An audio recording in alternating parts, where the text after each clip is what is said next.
قیامت کے دن ظالم اور مظلوم کو آمنے سامنے کیا جائے گا۔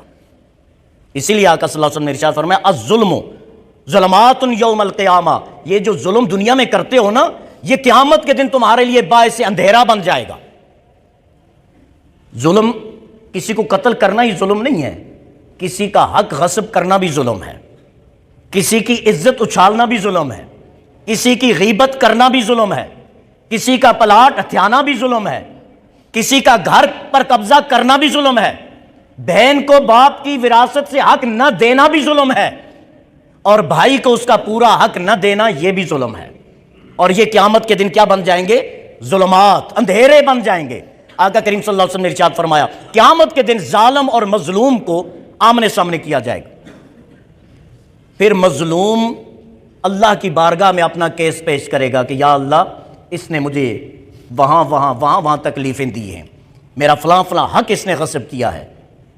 تو اللہ تعالیٰ اس ظالم کی نیکیاں مظلوم کے نامہ اعمال میں ڈال دے گا۔ نیکیاں کس نے کی تھی؟ ظالم نے۔ اب وہ نیکیاں کیا ہیں؟ یہ بھی بات سوچنے والی ہے۔ اسلام میں نیکی کس چیز کو کہتے ہیں؟ نماز پڑھنا نیکی، روزہ رکھنا نیکی، مسجد بنانا نیکی، مدرسوں کی خدمت کرنا نیکی، کنویں کھدوانا نیکی، کسی غریب کی بچی کی شادی کروانا نیکی، حج اور عمرے کرنا نیکی، یہ ساری نیکیاں ہیں۔ لیکن اس کے باوجود اگر وہ ظالم ہے تو قیامت کے دن مظلوم وہ اس کی ہوئی نیکیاں چھین لے گا۔ اب غور فرمائیں، وہاں یہ نیکیاں کس کے حصے میں چلی جائیں گی؟ مظلوم کے حصے میں۔ آقا کریم صلی اللہ علیہ وسلم نے ارشاد فرمایا اگر نیکیاں دے کے بھی حساب برابر نہیں ہوتا تو پھر اس مظلوم کے گناہ ظالم کے حصے میں جائیں گے۔ گناہ کس نے کیے تھے؟ مظلوم نے، اور سزا کون پائے گا؟ ظالم پائے گا۔ تو اس آیت کا مفہوم یہ ہے ان تبوء باسمی و اسمک، کہ تم میرے گناہوں کا بوجھ بھی ظلم کر کے اپنے سر لے رہا ہے اور اپنے گناہوں کا بوجھ بھی اپنے سر لے رہا ہے۔ اور جب یہ سارا ہوگا تو ارشاد فرمایا فتکون من اصحاب النار، پھر تو جہنمی بن جائے گا۔ تو دوستو، میں عموماً عرض کرتا ہوں کہ ہم میں سے کوئی بھی یہ نہیں کہہ سکتا کہ میں اللہ کی عبادت پرفیکٹ کر رہا ہوں۔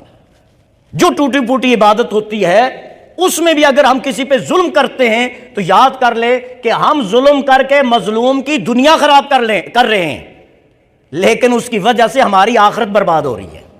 اب فیصلہ ہمیں کرنا ہے۔ ظالم اگر ظلم کرتا ہے تو مظلوم کو کیا نقصان پہنچائے گا؟ آخرت کے حوالے سے نقصان نہیں، کس حوالے سے نقصان پہنچائے گا؟ اس کی دنیا کو تباہ کر دے گا۔ اب وہ دنیا کتنی ہے؟ 60 سال، 70 سال، 80 سال، 100 سال، ختم۔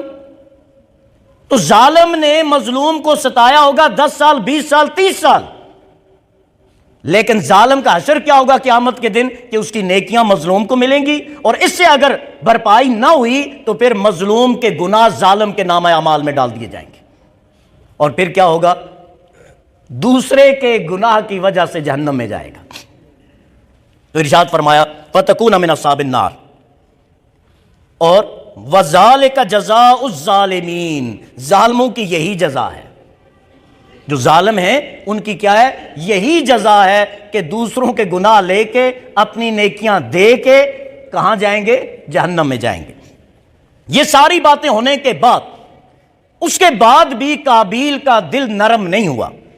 وہ دنیا کی لالچ، دنیا کی ہرس، دنیا کی طمع جو ہے اس نے اسے اتنا پاگل کر دیا کہ یہ ساری باتیں سن کر، کیونکہ حابیل اور قابیل دونوں کس کی اولاد تھے؟